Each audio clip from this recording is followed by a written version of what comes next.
So welcome back students to my video. और students, आज के इस वीडियो में हम पढ़ने जा रहे हैं क्लास 11 का मूल concept that's important for JEE and NEET. और मूल कॉन्सेप्ट के अंदर हम लोग मोल्स की स्टडी करने वाले हैं, जैसे कि अमाउंट ऑफ सब्सटेंस। हमने जो फंडामेंटल क्वांटिटीज पढ़ी थी, जो कि फंडामेंटल क्वांटिटीज थी, उनमें एक क्वांटिटी थी अमाउंट ऑफ सब्सटेंस। हम लोग इस चैप्टर में उसी के बारे में बात करने वाले हैं। बेसिकली केमिस्ट्री का ये जो फंडामेंटल चैप्टर है, मूल कॉन्सेप्ट, मतलब कि हम लोग जो पार्टिकल्स है उन सब की स्टडी करने वाले हैं इस चैप्टर में। तो आज तो ये फर्स्ट लेक्चर है, तो देखते हैं इसमें हम लोग कितने टॉपिक्स को कवर करते हैं। हम लोग इसमें वो सब बातें नहीं करने वाले जो 9th में हम लोग पढ़ चुके हैं, जैसे कि मैटर क्या होता है, ये सब तो 9th की चीजें हैं, ये सब हम लोग 9th में पढ़ चुके हैं।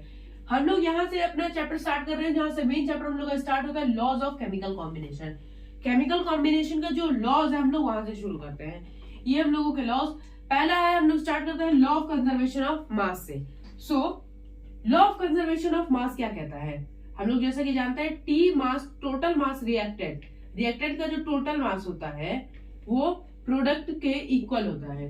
टी मास ऑफ प्रोडक्ट मतलब बेसिकली ये कहता है मास can neither be created nor be destroyed in a chemical reaction.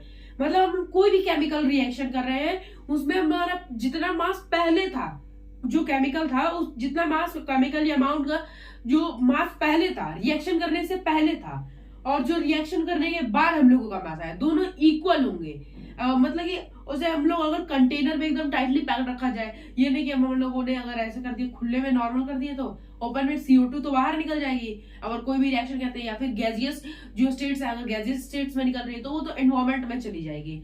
सो हम लोगों को एक लैब में करना होगा, जो कि एक कंटेनर्स के अंदर। तो अगर हम लोग उसका टोटल मास रिएक्टेंट का देखेंगे, टोटल मास प्रोडक्ट का देखेंगे, हम लोग इसका एग्जांपल लिखते हैं, जैसे कि H2 plus Cl2 gives HCl। अब यहाँ पे अगर ये लोग रिएक्शन देखेंगे, हमको एक बैलेंस्ड केमिकल रिएक्शन लिखनी है। कैसे लिखनी है? Balanced chemical reaction. तभी हम लोगों को पता चलेगा कि total mass reactant is equal to total mass of product. देखिए यहाँ पे 2 हाइड्रोजन के मॉलिक्यूल है, यहाँ पे 2 हाइड्रोजन के मॉलिक्यूल है, 2 क्लोरीन के मॉलिक्यूल है, यहाँ पे भी 2 क्लोरीन के मॉलिक्यूल है। सो हमें यहाँ से क्या पता चला? Total mass of reactant is equal to total mass of product. मतलब जितना रिएक्टेंट का मास होता है उतना प्रोडक्ट का होता है। और इस यूनिवर्स में ना ही हम लोग ये सेम लॉ एनर्जी पे भी अप्लाई होता है। मतलब energy can neither be created nor be destroyed. मतलब इस पूरे यूनिवर्स में जितनी एनर्जी पहले थी उतनी एनर्जी बाद में भी रहेगी, यही कहता है। अब इस पे बेस्ड कुछ क्वेश्चंस होते हैं, हम लोग उसमें बाद में क्वेश्चंस को पहले करेंगे, पहले हम लोग ये वाला क्वेश्चन कंप्लीट करते हैं। नेक्स्ट आता है लॉ ऑफ कांस्टेंट प्रोपोर्शन। कि लॉ ऑफ कांस्टेंट प्रोपोर्शन क्या है? फॉर एग्जांपल, इसको एग्जांपल से समझते हैं। 9th में वैसे हम लोगों ने पढ़ा था इसे। मान लीजिए हमने एक मॉलिक्यूल लिया H2O, यहाँ पे इसका मास कितना है? 2 हो जाएगा। एक होता है 1 into 2, 2 मॉलिक्यूल है। ये कितना है? 16 होता है, 16 हो जाएगा। ओके, अब इसका हम लोग रेशियो निकालें, 2:16 आ रहा है, और सिंपल रेशियो में डिवाइड कर देते हैं, 1:8 आ गया। क्या आ गया? 1:8। और ये जो रेशियो है वो किसी टाइप का आप वाटर लेके आइए, आप किसी टाइप का भी वाटर लेके आएंगे, वो इनके इस 1:8 ही, उसके एक मॉलिक्यूल का हम लोग अगर निकाल के देखेंगे, एक छोटे सा मॉलिक्यूल का, उसका रेशियो 1:8 ही आएगा। इस पूरे यूनिवर्स में आप कहीं का वाटर लेके आइए, भले आप टैप वाटर लेके आइए, cold water, hot water, chilled water, जैसा वाटर लेके आना है, अपनी यहाँ तक कि नाली का पानी लेके आइए, वहां भी आपको 1:8 ही मिलेगा। हम लोग उसे अगर एक वाटर के मॉलिक्यूल के निकाल के देखें, तो यही कहता है लॉ ऑफ कांस्टेंट प्रोपोर्शन की आप कोई भी मॉलिक्यूल है, अगर वो मास, उसका मास कांस्टेंट प्रोपोर्शन में आपस में डिवाइडेड होते हैं। कैसे? कांस्टेंट प्रोपोर्शन में आपस में डिवाइडेड होते हैं। जैसे H2O का, वैसे CO2 का आता है, और NH3 का, इन सब का आता है, जो मॉलिक्यूल छोटे छोटे मॉलिक्यूल्स होते हैं। तो ये हम लोगों का रहा law of constant proportion. Okay, now अब हम लोग देखते हैं कौन सा है, Gay-Lussac law of gaseous volume. Okay, Gay-Lussac law of gaseous volume में क्या कहता है? जैसे कि ये कहते हैं कि अगर ये रिएक्शन देखें, को जो भी गैसियस होते हैं, क्या उन्होंने बोला? गैसियस वॉल्यूम बोले ना। तो जो गैसेस होती है इस पूरे एनवायरमेंट में एट स्टैंडर्ड टेम्परेचर प्रेशर, उनका अगर हम लोग रिएक्टेंट का जो देखा जाए, रिएक्टेंट के गैसियस वॉल्यूम्स और जो वॉल्यूम ऑफ प्रोडक्ट साइड आता है, उन दोनों के मॉलिक्यूल्स आपस में हमेशा क्या होते हैं? एक सिंपल होल नंबर रेशियो में आते हैं। जैसे कि एग्जांपल से समझते हैं, जैसे हमने से वही एग्जांपल लिया H2 plus Cl2 is equal to 2HCl, 2HCl लिया। यहाँ पे क्या है, कुछ नहीं होता है तो 1, यहाँ पे 1। तो यहाँ पे अगर इसका देखा जाए तो ये 1 हो गया, यहाँ पे ये भी 1 और यहाँ पे 2।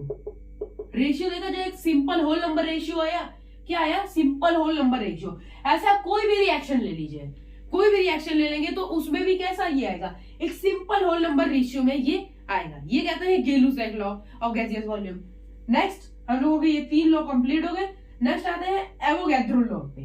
एवोगैड्रो लॉ क्या होता है, तो एवोगैड्रो कौन थे, एक बहुत बड़े साइंटिस्ट थे, उन्होंने ये एक लॉ दिया था कि हम लोग अगर देखिए दो रिएक्टेंट, एक रिएक्टेंट है, एक प्रोडक्ट है, उन लोगों का अगर हम लोग रिएक्शन करा रहे हैं at constant temperature and pressure STP at pressure of 1 atm, atmospheric pressure 1 atm पे अगर हम लोग देखा जाए तो इसके जो रिएक्टेंट साइड के मॉलिक्यूल होते हैं वो प्रोडक्ट साइड के मॉलिक्यूल के इक्वल होते हैं। दोनों नंबर ऑफ मॉलिक्यूल्स क्या होते हैं, एकदम सेम होते हैं। ये कहा था कि नो, ये एवोगैड्रो लॉ, एवोगैड्रो ने ये बात कही थी। ये हो गया हम लोगों का एवोगैड्रो लॉ। इस पे भी क्वेश्चन आते हैं। एंड एवोगैड्रो एक नंबर याद कर लीजिए 6.022।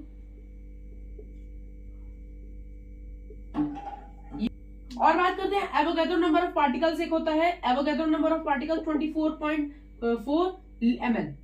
ये हम लोगों का एवोगैड्रो नंबर ऑफ पार्टिकल्स आते हैं। अब हम लोग मेन आते हैं लॉ ऑफ रेसिप्रोकल प्रोपोर्शन।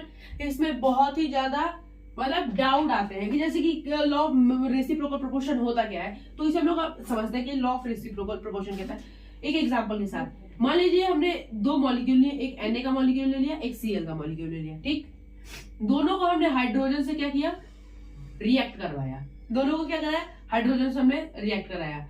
तो ये हाइड्रोजन के साथ रिएक्ट करके क्या बनाएगा, NaH बनाएगा, और ये क्या बनाएगा, HCl, ठीक। क्लोरीन Na ने हाइड्रोजन के साथ रिएक्ट किया तो NaH बन गया, इसने क्लोरीन के साथ किया तो HCl बना दिया।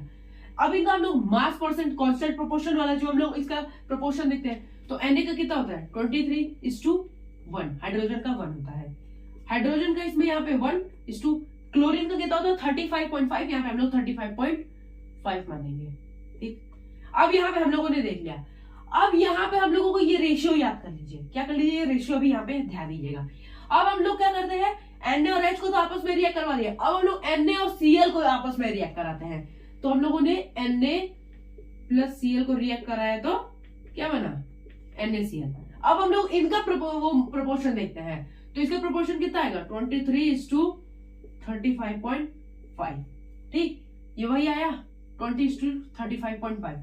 तो यही लॉ ऑफ रेसिप्रोकल प्रोपोर्शन कहता है कि हम लोग मान लीजिए 2 एलिमेंट्स हैं, 2 मॉलिक्यूल्स या कंपाउंड जो भी है, हमने उसे एक एलिमेंट से रिएक्ट करा है, तो उसके जो 2 प्रोडक्ट है उनमें से जो ये दोनों है, ये दोनों जो है उधर ये इधर आएंगे। जैसे Na और Cl का हम लोगों ने कर दिया तो 23:35.5 आ गया। ऐसे हम लोग किसी और मॉलिक्यूल का भी कर सकते हैं। तो ये था लॉ ऑफ रेसिप्रोकल प्रोपोर्शन। तो आज के इस लेक्चर में बस इतना ही।